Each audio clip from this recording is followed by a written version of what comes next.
Voici la correction de l'exercice 33, page 106.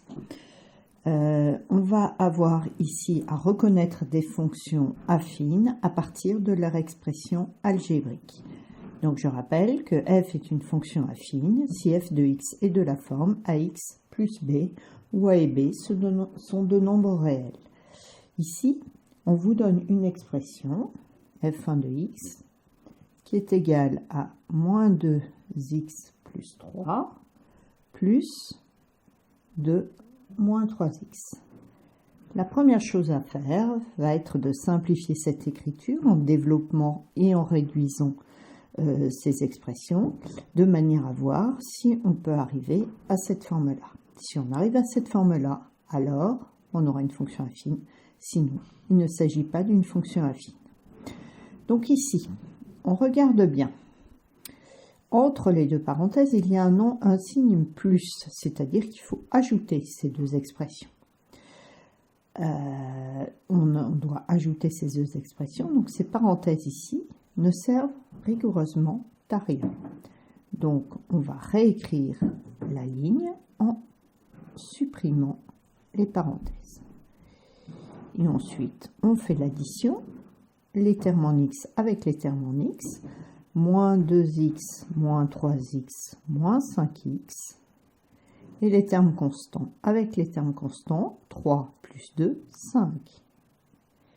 Et on reconnaît bien une expression de la forme ax plus b avec a égale moins 5 et b qui est égal à 5. Donc on peut dire f1 est affine. Voilà. Allez, on passe à la deuxième question, où là on donne une fonction f2 de x qui est égale à moins 2x plus 3 moins 2 moins 3x. Alors ici, on regarde bien, on a deux termes avec au milieu un signe moins. Donc il va falloir soustraire ce terme-là. Donc quand on va enlever les parenthèses, il faut voir qu'il faut soustraire le 2 et puis soustraire le moins 3. Soustraire moins 3, c'est la même chose que ajouter 3x ici. Donc on a donc moins 2x plus 3, moins 2 plus 3x. Allez, c'est pareil, on compte les termes en x avec les termes en x. 3x moins 2x reste un seul x, que l'on note x. Et ensuite 3 moins 2, ça fait plus 1. Ok?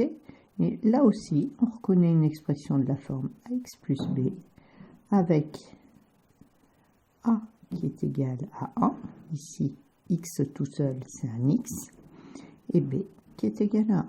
Donc, on n'a que f2 et bien une fonction affine. Voilà. Allez, on passe à la troisième.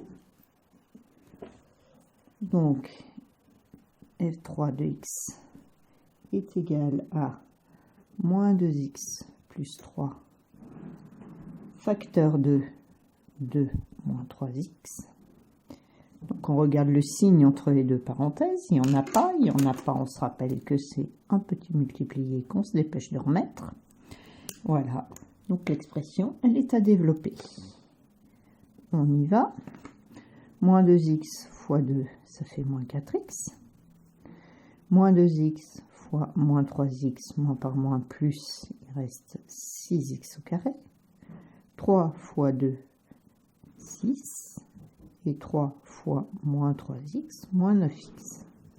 Donc on obtient l'expression suivante. Le terme en x au carré, 6x au carré.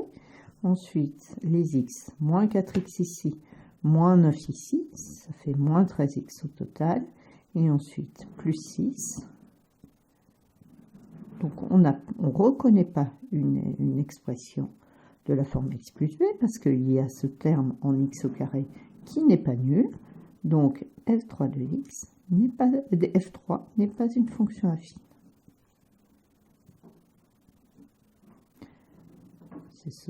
Voilà, les petits malins l'auront compris dès le début, puisque quand ici il faudra multiplier ce terme en x par ce terme en x, on obtiendra un terme en x au carré.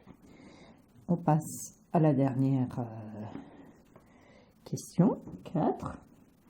f4 de x est égal à 3x facteur de moins 2x plus 3 moins 2x facteur de 2 moins 3x.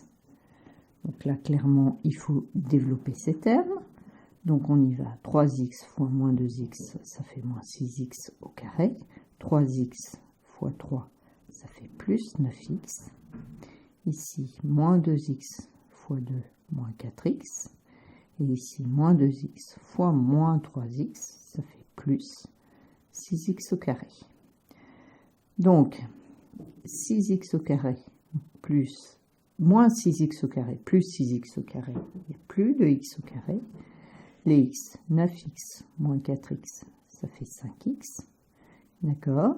Et le terme constant, il n'y en a pas. Il n'y en a pas, c'est-à-dire qu'on ajoute 0. Donc, on reconnaît bien ici une fonction du type ax plus b avec a égale 5, b égale 0.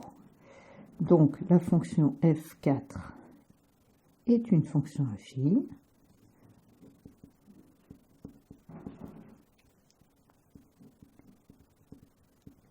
Et même, puisque b est égal à 0, elle a une propriété supplémentaire, c'est même une fonction linéaire.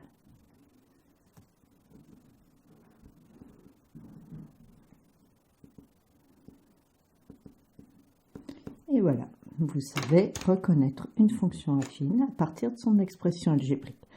Vous avez vu qu'en fait, cet exercice est un exercice de calcul littéral déguisé. À travers le fait de reconnaître si la fonction est affine ou pas, ce qu'on nous a demandé de faire, c'est d'effectuer des transformations sur des expressions littérales. Il est impératif que vous sachiez faire ce type de transformation si vous souhaitez l'année prochaine aller en spécialité maths.